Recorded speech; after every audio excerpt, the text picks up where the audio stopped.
world, Jim Rickards. How are you? Where am I catching you today, Jim? I'm upstate, up in New England, up in the mountains, in one of my studios, and it's great to be with you, Lior.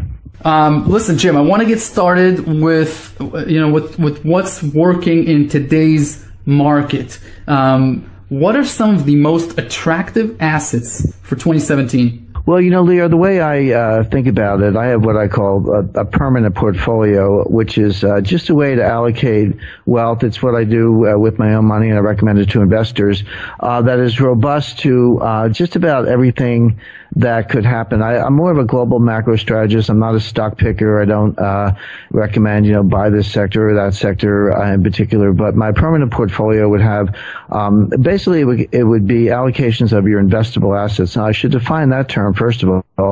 Investable assets is the amount of money or savings that you have to invest, not including your home equity and your business equity. I don't think people should treat their homes as portfolio investment. I know a lot of people do. It's a big expenditure, but it's not something you really want to gamble with or take chances with or over leverage. Same thing with your business equity. If you're a dry cleaner, car dealer, doctor, lawyer, dentist, you run a pizza parlor, restaurant, whatever, that's your livelihood. So you don't want to really speculate with that. So take your home equity and your business equity, put it off to one side. Whatever's left over, those are your investable assets. I recommend 10% of that in physical gold or silver. I think silver also performs very much the same function. Not 50%, not 100%. You shouldn't go all in on any asset category, but I think 10% is the right amount.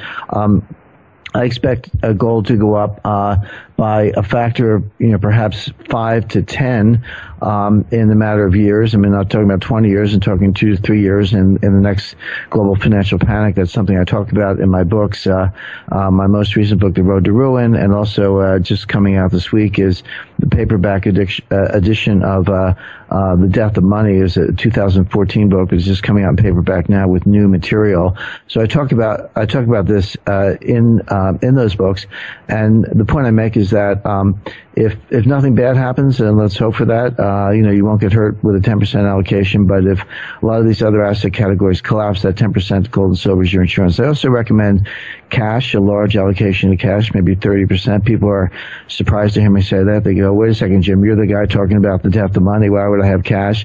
The answer is I might not have it forever or for very long. But in the short run, it's kind of an underrated asset. It doesn't have a very high yield. I understand that, but it has a lot of embedded optionality. If things start to fall apart in other categories, the person with cash is able to kind of come in, pivot with better information into something that's doing well, or pick up bargains if some other sector has fallen out of bed. I also recommend private equity, art, fine art, land, real estate. I think these are all assets that in various ways will hold up to inflation or deflation. And that's an important point, because we could have either one. The stage is set for either one. There are certainly forces in place pushing in both directions. If you definitely knew inflation was coming, investing would be easy. You'd go buy gold, silver, land, you'd leverage it up. That's easy. If you definitely knew deflation was coming, you'd have cash, you'd have 10-year treasury notes and some other assets that are robust to deflation. But what if I said we're right on the knife edge? It could tip either way, which I think is the best way to describe the system. So you would want some of both. I call this the barbell approach, where you have inflation hedges like gold, silver, and land. You have deflation hedges like 10-year treasury notes, and then connecting the two ends of the barbell, you have cash, which gives you a lot of embedded optionality. That's a great point, and it's an all-around, like a four-season portfolio. And I want to ask you a few things about it. Private equity. The thing I love about that, collectibles, art. Obviously, collectibles have been one of the best performing assets of the last 5-6 years. I mean, you talk about like Ferraris and Lamborghinis from the 50s to 60s. They've gone up to insane valuations. And what I also like about that, all of these and real estate, is it's off Wall Street. It doesn't matter what the financial sector is doing. These are uncorrelated assets. Is that part of the reason why you like private equity? Following that question regarding cash, 30%. The reason that you're feeling comfortable with this is because you don't expect something that is going to crater the entire plan overnight. People are going to have time to prepare. If they see inflation start creeping up, they can unload some of that cash into other sort of assets. And just to clarify, when you say factor of 5 to 10 in gold, you mean 500 to 1,000%, correct? That's correct. So I've got gold going to, my intermediate target price is $10,000 an ounce. That's not a number, that I made up or I pull out of a hat or I, mention just to get, publicity or attract attention. It's actually, the result of a careful study of the implied non-deflationary price of gold, in a financial panic. If you had a financial crisis worse than 2008, which is what I expect. I think you can see that coming based on the system dynamics, the scale of the system, the concentration of banking assets, the amount of derivatives, the interconnectedness of the system. There are lots of reasons, and I discuss all this in detail in my book, why the next financial crisis will be worse than 2008. So if something like that comes along, you're going to need a solution. You're going to need a way to both restore confidence and reliquefy the world. Now, we're at the point where central banks are tapped out. I mean, they took their balance sheets. I'll use the Federal Reserve as an example. They took their balance sheet from $800 billion to over $4 trillion to deal with the last crisis, but they have not normalized it. They haven't gone back down to 800 billion or even $1 trillion since the crisis is over. What's the risk in that? What is the risk for them to have such a large portfolio? Well, one risk is that if you have another crisis tomorrow, what are you going to do? I mean, you're going to double it again to 8 trillion, 12 trillion. Where's the confidence boundary? I mean, legally you could, and a lot of modern monetary theorists, MMT people, Professor Stephanie Kelton, Paul McCulley, and others think that that's exactly what you would do. You would just print more money and take the balance sheet to 8 trillion or 12 trillion. I don't think that will work. I think that there's some, you can't specify the exact number, but there's some confidence boundary where people just say, you know what, I'm out of here. This system's crazy. I don't believe you can keep printing. I want to dump my dollars and get into some of these other hard assets. So that's where the price would begin to spike. But there is one other source of liquidity in the world, potentially, which is the special drawing right. That's world money, printed by the International Monetary Fund, the IMF. It sounds kind of geeky and complicated. That's partly by design because they don't want people to understand it. But simply put, the Federal Reserve can print dollars. The European Central Bank can print euros. Well, the IMF has a printing press. They can print these SDRs. But unlike the other central banks I mentioned, they're not highly leveraged. The IMF is only leveraged about 3 to 1. The Federal Reserve is leveraged 113 to 1. So they're kind of tapped out. But the IMF could issue trillions of SDRs to provide the liquidity to kind of bring the system back from the brink of panic. But of course, that would be highly inflationary, and that's when the price of gold would skyrocket. The other alternative to SDRs is gold itself. You could use gold either as a strict gold standard or some kind of reference for money supply to restore confidence. That might work, but then you have to wrestle with the price. People say, there's not enough gold for a gold standard. Well, that's nonsense. There's always enough gold. It's just a question of price. I mean, $1,250 an ounce. No, the existing amount of gold, if you try to base a money supply on that, you'd have to reduce the money supply. It would be highly deflationary. But if you took the price of gold to $10,000 an ounce, and again, I've done the math on this, it's pretty straightforward. That would be the right price to support the money supply with 40% gold backing. So these things are feasible, but they all point in one of several directions. Either you use the SDR solution, which is inflationary, or you raise the price of gold, which is inflationary, or you just print a lot of dollars. They all end up basically creating inflation just in 3 different directions. So that's why you want gold as your insurance. But it won't happen overnight. I mean, the crisis could come up very quickly. I do caution people that they should get their gold now, not just because the price is attractive, but because you can get it. It's available. If you wait for the panic, I think there will be signs of this coming. I agree that it won't happen in one day. There may be an acute phase that happens in a matter of just a few days, but you'll see it coming, as was the case in 2007. I mean, I was warning about the financial panic of 2007, 2008, years before, and then even in 2007, I could see it was going to get a lot worse. So you can see these things coming, but most people, they're kind of in denial about it. They don't want to really hear about it. They wait until things do get out of control. But you'll find the next time that you actually won't be able to get the gold. It won't be a matter of price. The price will be going up. You'll see it on the internet or on TV or on CNBC, and it's going up, a couple $100 per ounce per day.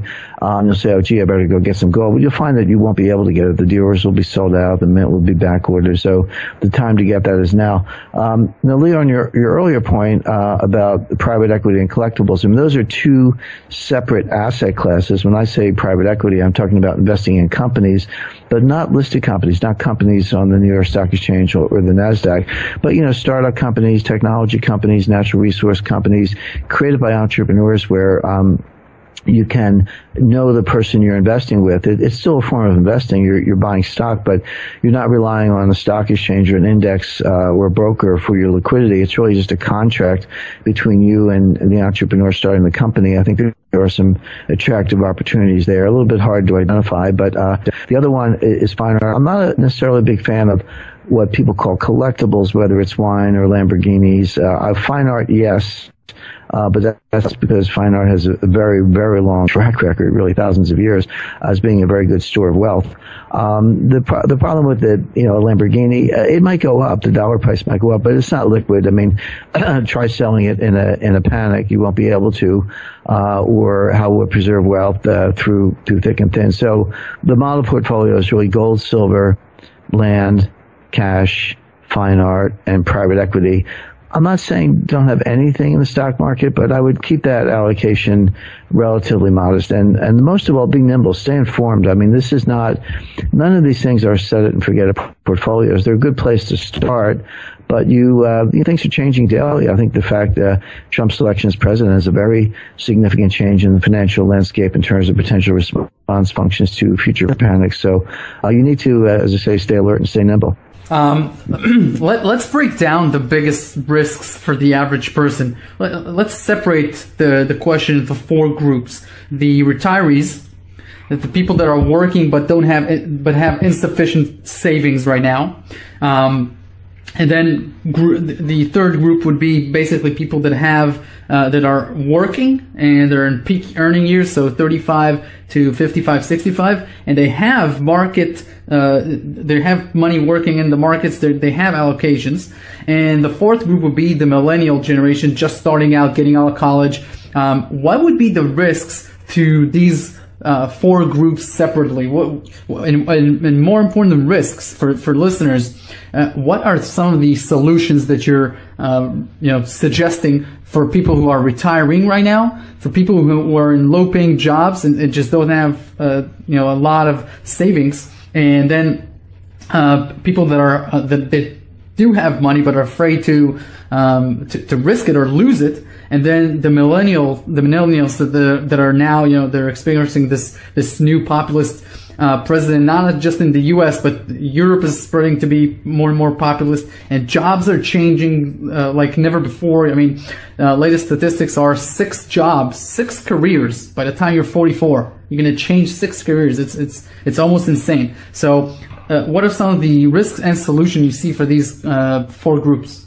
Well, the easiest group to deal with, the one with the least risk, is the group that has no savings. And that's because, as Bob Dylan said, if you ain't got nothing, you got nothing to lose. In other words, they're not going to lose in a market crash because they don't have any significant amount of stocks or bonds or savings. So it's not good that they don't have savings, but they're insulated because they're not exposed to the markets that are likely to crash. For that group, the biggest risk is inflation, which is to say, you have a paycheck, you're living week to week, you get your pay, you pay your bills, whether it's mortgage or rent, and buy groceries. You don't have a lot left over and you don't have a lot in the bank. So you're not going to get hurt by a stock market crash because you don't have anything in the stock market, but you could get hurt by inflation. And for that individual, I would say, to the extent they have any savings at all, you might want to put a little something into gold and silver. You know, I was in Las Vegas not long ago, and I was in a taxi. I was there to speak at an investment conference, and, you know, struck up a conversation with the taxi driver. And, you know, I said I was speaking at a conference, and so we kind of got on the subject of financial advice, and I was saying, well, you know, if you have $100,000, put $10,000 into gold or silver. And she just cut me off. She said, look, all I have is $10,000. That's all I have to my name. And I said, well, look, just go buy one gold coin. You know, at the time, gold was about $1,300 an ounce. So that was, you know, a little more than 10%. That'd be 13% of her savings. But so just buy one gold coin, put it in a safe place. And that's your insurance against inflation. That's your insurance against, you know, things like the banks closing or extreme financial risk. So even for people of modest means, you know, some gold or silver does have a place. Now, for all the other groups you mentioned, you know, Leo, you said they're in different demographic brackets. Some are already retired. Some are kind of mid-career, late career, and then the millennials are earlier in the career. I would say they all face exactly the same risk, which is a systemic collapse. Look, if systemic collapse doesn't happen and life just goes on and you have normal business cycles, then all the financial advice you hear on TV and elsewhere is, you know, pretty much correct. You know, the thing they recommend is, when you start out younger, have more in the stock market, and as you get older, shift from stocks to bonds because you want to take less risk. You want more certainty as to your income. And you know, people say, well, if the stock market goes down 30%, nobody thinks that's good. It's clearly it's bad, but if you're young enough, they say, well, it'll come back. You know, and look, the stock market crashed in 2008, was down 50% or more, but it's back to those old levels and even higher today. So for someone who didn't panic, didn't sell, held their stocks in 2008, they've made all that money back and then some in the meantime. So that's the conventional wisdom. That's what your wealth managers tell you. That's what your robo-advisors tell you. They're actually programming robots to dispense this advice, all based on these simple formulas that I'm describing. What I'm saying is completely different. I'm saying, no, we're in a different world. We're in a world where the systemic risk has never been greater. The next financial crisis will be unprecedented in its magnitude. The capacity of central banks to deal with it is diminished, if not completely gone, because they've wasted so many of the resources and credibility dealing with the past crisis and haven't normalized things, and that we're looking at an extinction level event in the next financial crisis. And to back that up, again, when I say things like that, some people kind of roll their eyes and go, well, you're just a doom and gloomer. No, I mean, this is all science and it's all documented. In my book, The Road to Ruin, for example, that's the book that came out in November 2016. I take the readers through two prior crises, real events, 1998 and 2008. I make the point that in both cases we were just hours or days away from the complete collapse of the entire financial system. In 1998, I actually negotiated the bailout. That was a hedge fund called Long-Term Capital Management. I negotiated that bailout with the Wall Street banks and with government officials, Federal Reserve and Treasury. So I had a front row seat on that one. In 2008, again, followed that very closely. But here's the point, Leor. In 1998, Wall Street bailed out a hedge fund to save the system. In 2008, the central banks bailed out Wall Street to save the system. In the next crisis, 2018, if not sooner, who's going to bail out the central banks? In other words, each crisis gets bigger than the one before, or each bailout gets bigger than the one before. The risks get greater than were the time before. We're now at the point where the central banks won't be able to bail us out because they haven't normalized since the last time. So who's going to bail out the central banks? Well, there's only one clean balance sheet left, which is the SDR. But again, the minute you talk about special drawing rights or gold or what I describe as the ICE-9 solution, where you actually shut down the system, money market funds suspend redemptions, you close the stock market, you close the banks to buy time to come up with these solutions, which I think is the most likely outcome, at least as a short-run solution. These are we're looking at the greatest financial catastrophe ever. We're outside here, history and experience.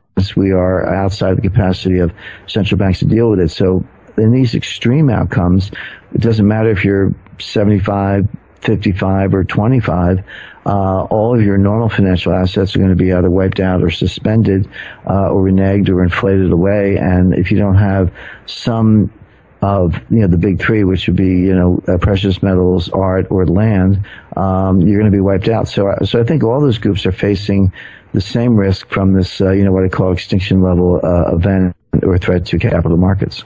Okay, well, with regards to what you're saying about central banks being out of tools and out of options, Ray Dalio, the world's largest hedge fund manager by far, recently in front of central bankers and other top commercial bankers, where he was invited to speak in New York, he told them, look, I've actually calculated how many months the system has left with what you're pursuing here, with the debt levels that you're accumulating on the government side. And when this debt load becomes too excessive, he said that he expects direct injections to bypass the financial sector and basically reach citizens to encourage them to spend as their next phase. He said this was a phase before helicopter money, but he said populism and the impatience of people in the middle and in the lower classes is becoming apparent. It's now inside of the political system. They are looking for solutions, and therefore he sees these types of direct injections, which lawfully, he said, there are many ways to do it. He says this is the next step. How deep in the demise of this current system are we that we're talking about this, and do you think this is something that's plausible? Obviously, we're talking about one of the most vetted people in the financial sector ever. Well, I know, I met Ray and I follow his work, and actually my first book, Currency Wars, was one that he selected. Each year there's a kind of entry-level group coming into Bridgewater, which is the name of his hedge fund, and it's a very interesting place, a very strong culture. It's not to everyone's taste, but one of the things Ray does, he picks 2 or 3 books a year and encourages his, actually requires his entry-level employees to read them. And in 2012, he picked my book, Currency Wars. So I guess that was one that had some impact on him. But see, what he's talking about, we're talking about slightly different things. They are related. The short answer to your question is we are very deep into a process by which the system will collapse. So very little doubt about that. And again, these are not just claims. There's a lot of math and science to back it up, having to do with scaling metrics. And again, I talk about all that in my books. I'm talking about the response function. So I'm saying, okay, so the crash is here. What is the reaction function? How do governments react? What can they do? That's when I get into gold and SDRs and the things we just talked about. What Ray is saying is, well, can you head it off? Are there things you can do today to keep the system from collapsing? He's also looking at a different kind of collapse, a little more political than economic. He's talking about, the rise of populism, and he looks at populist regimes in the past, whether it's Juan Perón in Argentina, Adolf Hitler, Benito Mussolini, and others. And what he's saying is, in effect, in almost classic Keynesian terms, you've got to stimulate aggregate demand. We've got 2% growth. We seem to be stuck there. It's no surprise. Growth is nothing more than the sum of increases in the working force times productivity. Right. So how many people are working? How productive are they? That's all there is. And so one's growing about 1%, the other one's growing about 1.5%. You multiply them together, you end up with this kind of 1 to 2% growth that we've seen since the end of 2008. And how do we but the problem is our debt is going up 3.5% a year. So if your growth is going up 1-2% and your debt is going up 3.5%, 4%, and about to get worse, and you compound both of those things, you can see the debt crisis coming. So that's the basis for Dalio's forecast. So what he's saying is, get the debt under control if you can, but if you can't, you got to get the growth up. And what he's saying is you can either use helicopter money, or the other thing that's in the air is called the GBI, or guaranteed basic income. This is basically giving people money whether they work or not. Just government saying, hey, here's some money. And I'm not talking about welfare or food stamps. We're actually talking about substantial amounts of money, meaning maybe $15,000, $20,000 a year to people without jobs, or who are not making that much money, or maybe just give it to everybody. Even if you are making money, you get this guaranteed basic income. And that's what he means by direct injections. And the idea is that people will go out and spend it, and that'll increase aggregate demand. There'll be a multiplier. We'll get, at least nominal growth, if not real growth going. And that's one way to deal with the debt crisis. What's interesting about that is I hear that from the left and the right. You hear it from people on the right, like Charles Murray, from Washington think tank, very well-known author, public intellectual. And you hear it on the left from people like Bernie Sanders and others. I would put Ray Dalio. I don't think of him as left or right. He's a bit of an analyst and iconoclast. But so let's just say we're hearing it from left, right, and center.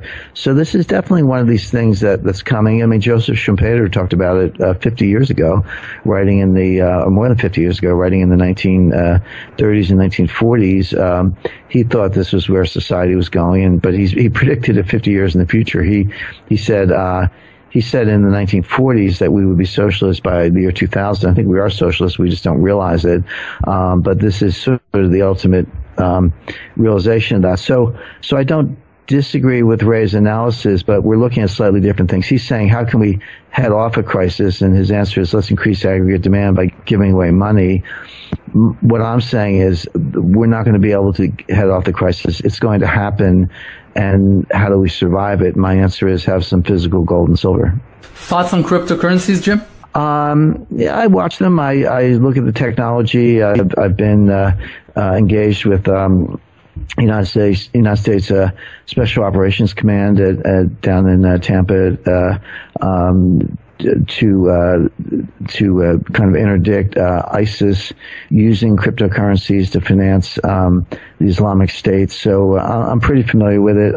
I separate the technology and the currencies. I think the blockchain technology has a future. In fact, it's already being rolled out and implemented in a number of platforms led by JP Morgan. There's another new company, Blythe Masters is involved with, former head of commodities trading for JP Morgan. The Winklevoss twins are involved. Mark Andreessen, one of the savviest venture capital investors, startup investors, is involved. So a lot going on with blockchain technology. Bitcoin uses the blockchain, but it's a separate currency. So I think I'm bullish on the future of blockchain, but not as enthusiastic about Bitcoin. At least I don't recommend it for portfolios. What I would say there is that the problem with Bitcoin, it was invented in 2009. And so we haven't seen how it performs through a business cycle yet.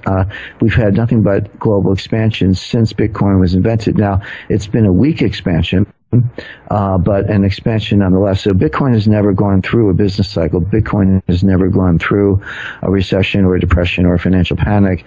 So I think it's untested as far as that's concerned. So I think blockchain technology has a future, but cryptocurrencies, I'm more in a wait-and-see mode. Now, okay, I get that. I want to ask you this. Do you feel that, in my life I've been part of a few wars just because of where I grew up, etc. Do you think there's a real chance that these currency wars will escalate into physical conflicts? Well, they already are. I would say the answer is yes. I mean, the history is the currency wars turned into trade wars, and then when things get bad enough, trade wars turned into shooting wars. That was the exact history of the period from 1929 to 1939, and then on into World War II through 1945. So that's exactly what happened there. But what's new is that we're seeing financial warfare not as the result of other economic developments, but as a means of attack, as a kind of a first line way of attacking your enemies. I think the financial wars are front and center. It's going on. We have several financial wars going on right now between the United States and Russia. This is after Russia annexed Crimea in 2014 and there were incursions in eastern Ukraine, which are ongoing. The U.S. did not want to strike back kinetically. Nobody thought it was a good idea to drop the 82nd Airborne into Sevastopol. So instead, we responded with economic sanctions. Vladimir Putin correctly understood that as an act of war and has responded with cyber financial attacks on the U.S. These are now escalating. Looks like North Korea was behind the diversion of $81 million of the reserve positions of Bangladesh held on account of the Federal Reserve Bank of New York. We're seeing new cyber financial sanctions being imposed on Iran. Iran at one point was kicked out of SWIFT. SWIFT is it's based in Belgium. It's the kind of the central nervous system of the global financial system. It's the message traffic system for almost all major financial money movements in the world. We actually kicked Iran out of that. That's like cutting off the oxygen supply to a patient in intensive care. Just the other day, North Korea was kicked out. Threats to kick out or banks elsewhere that do business with North Korea. So we're seeing financial cyber warfare all over the place. So it's not, I would say it's not coming. I would say it's already here. Understood. Jim, thanks very much for taking the time and sharing with us some of this important political and financial point of views and practical advice. I personally bought and sent your latest book as a gift to a good friend of mine who's now 18, and I wanted to get him off to a great start in life and make him more knowledgeable. Could you tell folks where to find your work, your books, just so people can plug in and go there? Thank you. The latest release, the book is called The Death of Money. This book actually came out in 2014, but it's out in a new paperback edition with new material out this week. So that's available on Amazon. But all the books are available on Amazon or Barnes & Noble online or your independent bookseller. So it's Currency Wars, The Death of Money, The New Case for Gold, and The Road to Ruin. So those are my 4 books, and also my website, jamesrickardsproject.com, and very active on Twitter. My Twitter feed is at James G. Rickards, and I put out a lot of financial information there as well. Jim, thank you very much. Thank you. Jim Rickards is regarded as one of the top commentators on the fiat monetary system, mainly because he has studied it as much as anybody else. We began the interview by creating an asset allocation model, which can tackle any economic condition we end up facing, inflation or deflation. At wealthresearchgroup.com/2017, I created an exclusive report with my personal diversification and portfolio for 2017. Download it so you can gather ideas for your own portfolio. Regarding immediate risks, James sees total systematic collapse as an inevitable outcome to these excessive government debt levels, and makes the case for gold and real estate. We just created a really juicy special report on these subjects of risks and safe havens, and a unique real estate strategy that my partners and I personally used to generate $3,000 to $5,000 on average per deal using none of our own money, with the average deal taking about 3-4 weeks between 2009 and 2013, which I think will be very beneficial for you to learn and utilize in your backyard market, wherever you live. This is a recession-proof strategy. I urge you to take some action in your life because no one will do it for you. Download our important publications at wealthresearchgroup.com/safe havens for a combination of a myriad of